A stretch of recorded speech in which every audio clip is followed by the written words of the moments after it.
Os Cavaleiros do Zodíaco. Faça elevar o cosmo no seu coração. Eu sou Hermes Baroli, estou com 29 anos até julho de 2006, quando eu faço 30. E em Cavaleiros do Zodíaco eu faço Seiya de Pégaso. Elcio Sodré, 46 anos, Shiryu de Dragão. Meu nome é Francisco Antônio de Souza Bretas, tenho 45 anos e dublo Yoga. Ulisses Bezerra, 35 anos e eu dublo o Shun de Andrômeda. Meu nome é Leonardo Camilo de Sá Freire e Silva, meu nome é artístico Leonardo Camilo, eu tenho 47 anos e o meu personagem é o Ikki de Fênix. Meu nome é Letícia Rodrigues Quinto, conhecida como Letícia Quinto, eu tenho 32 anos e eu dublo a deusa Atena Saori. Eu me chamo Gilberto Baroli, estou com 64 anos e nos Cavaleiros do Zodíaco eu dublo Mestre Ares e, portanto, Saga e, portanto, Canon. Outra dimensão! No caso de Cavaleiros do Zodíaco, a gente fez a primeira dublagem em 94, se não me engano, há mais de 10 anos, eu tinha meus 18 anos de idade, então eu tinha uma sensibilidade na época, e a minha idade já era mais próxima da idade do Seiya, então era mais simples nesse caso. É um herói, no caso de... Então a voz tem uma certa firmeza, não tem insegurança, ele é o líder dessa galera toda. Então eu acho que eu fui buscar a criação do Seiya mais nesse caminho, mais nessa coisa de liderança, essa coisa de trocar com amigos ao mesmo tempo que ele tem a palavra final, né? Eu acho que esse foi onde eu me apeguei mais. Nessa nova dublagem, já mais maduro, já conhecendo a série, os 114 episódios que eu já tinha feito, já tinha assistido e tal, eu consegui pegar detalhes desse cara, detalhes da personalidade do Seiya com mais afinco, eu acho. Acho que o trabalho dessa nova dublagem corrigiu alguns problemas da dublagem anterior. Ironicamente, eu gostava muito de apanhar, assim, essas coisas de reação que você... A reação parece ser mais simples de fazer, mas não é tão simples assim, não é só e ficar, não. E tem formas de apanhar, porque depois que apanha, ele volta, ele retoma das cinzas. Ele não é o Ikki que volta das cinzas, a Fênix que volta das cinzas, mas ele também, ele morreu algumas vezes durante a série e teve forças para elevar o seu cosmo e conseguir retomar a força dele. E ele buscava a força dele justamente nos amigos. Ele lembrava do Shiryu, lembrava da Saori, lembrava que tinha um objetivo pelo que lutar. Isso fazia com que ele retomasse a sua força e encarasse de novo a batalha. Assim, o Shun, a gente, logo que veio a série, a gente não conhecia muito bem. E aí, com o passar do tempo, a gente foi conhecendo o personagem, que é um cara altamente sentimental, que é contra qualquer tipo de guerra, de briga. Ele acha que não há necessidade de luta para conseguir alguma coisa maior que é o bem da humanidade. Então, isso é muito importante, muito bonito, e ele sempre ele não quer lutar. Isso foi de uma maneira muito delicada de trabalhar para não parecer que era uma coisa afeminada, que não é. É uma coisa de compreender mais o mundo. Tem algumas cenas realmente do Shun que são incríveis. Uma que eu mais gostei, e eu vou falhar, é assim, tem uma hora que ele dá o cosmo, a cosmo-energia dele para salvar a vida de outro. Isso é uma coisa muito bonita. Se a gente pensar no nosso dia de hoje, nos nossos dias atuais, essa coisa violenta de alguém abrir mão da sua vida para que outra pessoa possa fazer uma coisa maior, é muito bonito. E isso emociona, porque é difícil hoje em dia você ver essa coisa de se dedicar a alguém. E isso me identifica muito. O que eu mais gostei de dublar em Cavaleiros foi justamente a saga de Hades, quando de repente Saga ele se torna mais humano, ele deixa de ser aquele ser violento que ele foi na temporada normal de Cavaleiros, ele se torna mais humano, assim como Canon. Canon se torna humaníssimo no final da série, tanto é que todos acabam chegando a um determinado fim, eles atingem uma finalidade, não vou contar o fim da história, para poderem ir para o inferno enfrentar Hades. O Yoga, o personagem pede uma interpretação mais tranquila, ele é mais silencioso, ele não é como Seiya, por exemplo, que fala todo o tempo e tem umas falas mais heróicas e frases decisivas. O Yoga é mais recolhido, ele é mais tímido, ele tem toda aquela história com a mãe dele, ele vive muito no passado, ele é sentimental. Então eu procurei fazer uma coisa mais sentimental, mais emocional, talvez um pouco mais melancólica, um pouco mais entristecida. Tem um episódio específico que o Yoga enfrenta o seu mestre, Cano de Aquários, e para ele era muito difícil ter que enfrentar e lutar contra o próprio mestre, e o mestre tinha a disposição de destruí-lo. E esse enfrentamento foi muito doloroso e para fazer também foi muito emocionante e eu me emocionei bastante. E agora, dublando esse último episódio da saga de Hades também foi bastante emocionante e triste também. Eu precisei, na época, um pouquinho mais jovem, dar uma encorpada na voz, ou seja, era um herói, não é? E um cara grande, um sujeito com uma personalidade muito forte. Então isso tudo dá a característica que você acaba adaptando para a tua voz. Então eu coloquei uma voz mais colocada, vamos dizer assim, um pouco mais pro grave, até porque tem os poderes, e me inspirei num desenho animado que era o He-Man, que eu sou contemporâneo. Na época comecei com o Garcia Júnior, que ele era um garotinho pequeno, e depois ele cresceu e foi fazer o He-Man. Ele mora no Rio de Janeiro hoje e tal. E o He-Man, aquela voz bacana, toda redonda e tal, isso foi um pouco a minha inspiração para fazer o Ike de Fênix. Inicialmente eu comecei fazendo o Ike de Fênix como um vilão, porque de fato ele era do mal no começo. Era um dos cavaleiros que não se enquadrava, não estava ali trabalhando junto com os outros. Quer dizer, os outros eram do bem, trabalhavam pelo bem, e o Ike tinha uma tendência para ser do mal mesmo. De repente, inclusive, ele maltratava muito o irmão, o Shun, e num determinado período da série ele começa então a ter mais sensibilidade, a ser um cara mais emotivo e passa a trabalhar pelo bem juntamente com os outros cavaleiros. Então eu acho que essa mudança do comportamento dele, até porque eu tinha como histórico de ser um vilão, e passa a ser então um herói, e pelo que eu tenho conhecimento, um dos heróis muito queridos aí pelos fãs, e eu agradeço por isso. A Saori, ela é uma personagem muito doce. Então eu acho que a escolha, talvez, para que eu tenha feito ela, tem um pouco a ver com a minha voz já ser doce. Então eu acho que uma coisa encaixou com a outra, né? Ela é uma deusa, ela é tranquila, ela é serena. Então foi muito tranquilo trabalhar e tornar a Saori o que ela foi, porque na verdade ela já vem construída pra gente, né? É só a gente seguir mais ou menos como eu fiz, seguir a linha do que já veio preparado pra mim, juntamente com a direção. A Saori, ela é uma personagem que eu posso dizer que ela passou muito tempo durante a série em situações meio comprometedoras, né? Quase pra morrer. Então, assim, eu fiquei congelada, eu fiquei com uma espada, ou com uma flecha. Mas é interessante a forma que ela conduz os cavaleiros, né? Com aquela coisa serena, ela é tranquila, mas ao mesmo tempo ela é forte, ela é determinada. Quando ela dá uma ordem, eles vão e eles querem fazer de tudo para proteger a Athena, para proteger tudo o que eles acreditam, né? E eu acho que isso é a parte mais legal.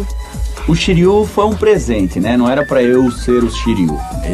A sorte decidiu que eu fosse. Eu dirigia a série, ajudava o Baroli a dirigir a série há mais de 10 anos, aí, quando ela foi dublada pela primeira vez.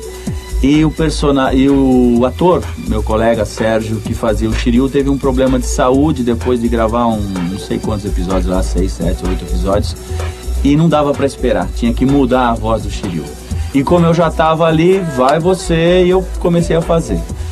E foi, como eu disse, um belo de um presente. Na segunda vez que foi redublada a série, né?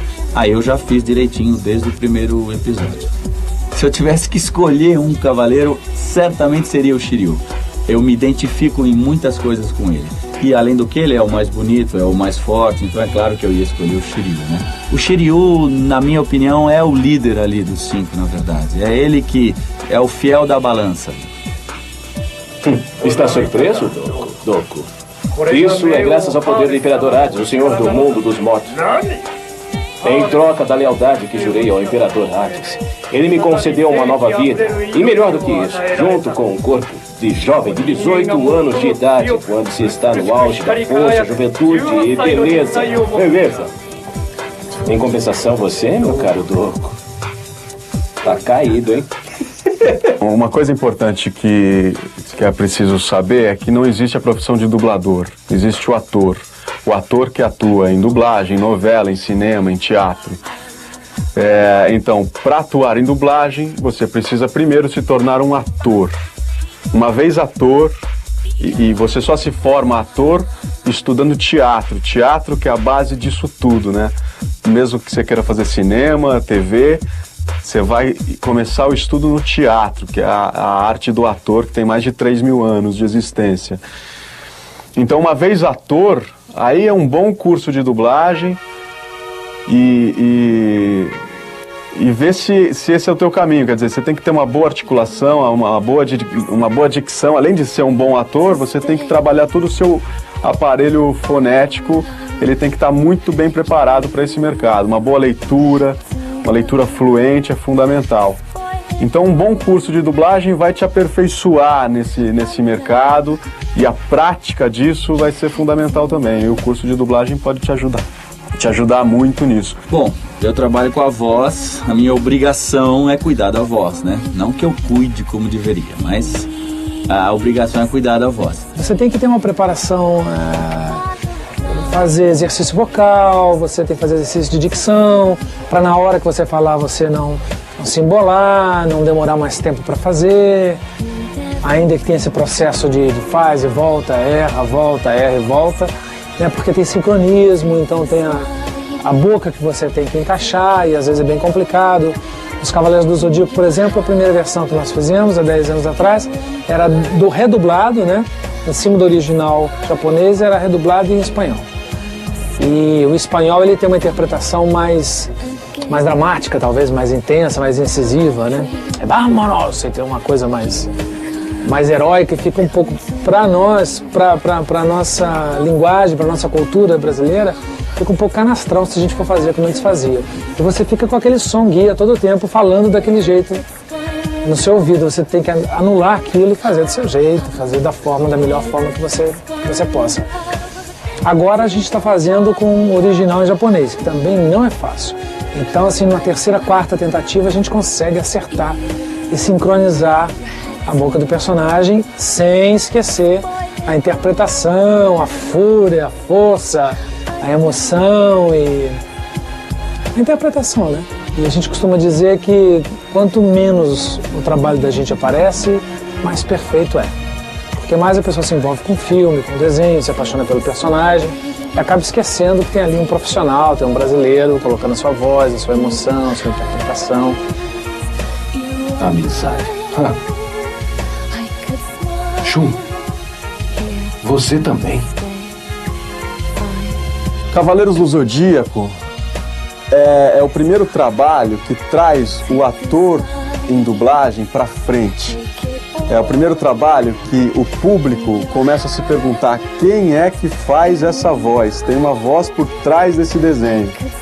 Então é um marco na dublagem brasileira, porque o dublador brasileiro ele sempre foi escondido, ele sempre foi anônimo. Cavaleiros muda isso. Consequentemente, cria uma legião de fãs. Esses fãs começaram naquela versão de 94, que eram crianças naquela época, hoje já são jovens de 20, 25 anos, e abarca também a nova geração de fãs. Isso faz com que a gente tenha um leque muito grande de pessoas que nos procuram. A internet ajudou muito isso, tornou acessível o ator para com o público. E isso é fantástico pela troca de figurinhas, quer dizer, o fã ele conhece a série a fundo, conhece detalhes dos personagens, tem vontades que ele expressa num e-mail, num scrap ou numa carta mesmo que ele manda pra gente. Isso ajuda a gente entender a importância desse seriado na vida de milhares de brasileiros, faz com que a gente corrija erros, com que a gente fique atento às cobranças dessas pessoas. Os fãs, inclusive, exigiram que a voz original, a primeira dublagem, as vozes fossem mantidas para essa nova dublagem. Então os fãs têm uma participação direta na dublagem de Cavaleiros. Na época eu tinha vizinhos que iam bater na minha porta para pedir autógrafo. A criançada me via na rua e adorava. Ai, você é a Saori, faz a voz da Saori. Ai, o que vai acontecer com ela e tal. Acho curiosíssimo, ainda hoje me surpreende, né? Porque eu faço teatro também. Então, muitas vezes eu fui reconhecido, terminava o espetáculo, aí batia no camarim. Os garotos meio assim, indecisos, né? Eles chegavam assim, um pouco tímidos, dizendo, escuta, você faz dublagem? Aí eu já sacava que eles estavam querendo falar de Cavaleiros do Zodíaco, certamente. Né? Eu falei assim, faço. Você faz o yoga dos Cavaleiros do Zodíaco? Faço. Eles adoram. E autógrafo, a gente troca informações, eles querem saber como é que é. O Shiryu me apresentou, assim, centenas de amigos. Porque quando a gente vai nos eventos de dublagem, né, tem aqueles fãs de anime e o Shiryu sempre faz um sucesso danado. E eu, por tabela, passo a ser o Shiryu, né? Com esse cabelão que eu tenho igual ao do Shiryu, passo a ser o Shiryu. E assim, a relação é ótima, porque a gente se sente... O dublador é um profissional que, antes de Cavaleiros do Zodíaco, ninguém sabia quem era. Com o Cavaleiros do Zodíaco, ali começou, ali apareceu o fã. Foi o Cavaleiros que mostrou para todo mundo quem eram os dubladores. A partir dali a gente começou a lidar com os fãs. E caramba, é muito gratificante você ser abraçado e beijado e autógrafo, é muito legal. O relacionamento com os fãs é maravilhoso.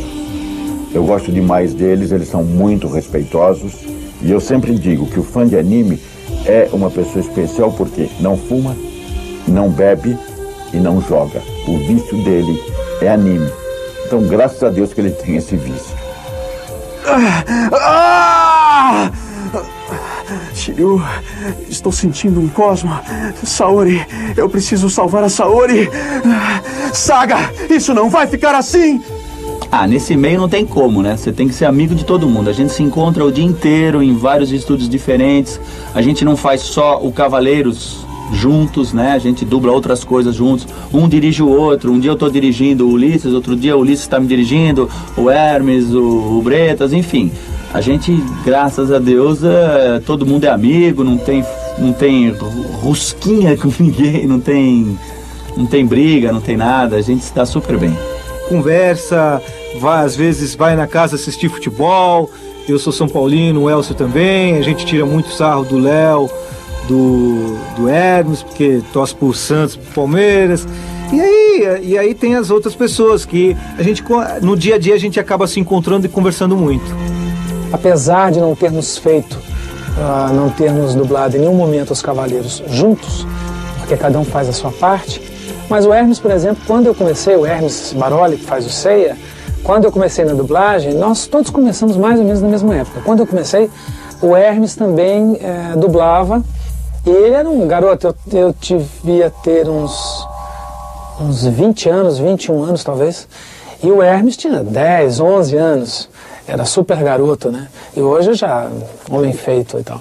Essa troca de figurinha entre a dublagem carioca e a paulista, quer dizer, em São Paulo, o elenco de São Paulo e os vilões que surgem agora, com a Miriam Fischer, com o Guilherme Briggs, é uma troca saudável, graças aos fãs e que dá o tom dessa nova dublagem e que vem complementar essa nova saga, que vem com mais qualidade, que vem com mais força, com traços mais bonitos. Eu acho que quem estiver acompanhando essa nova saga de Hades não vai se arrepender, vai curtir mais do que curtiu a nova série e vai ficar com água na boca e esperando ansioso pelo que vier pela frente aí.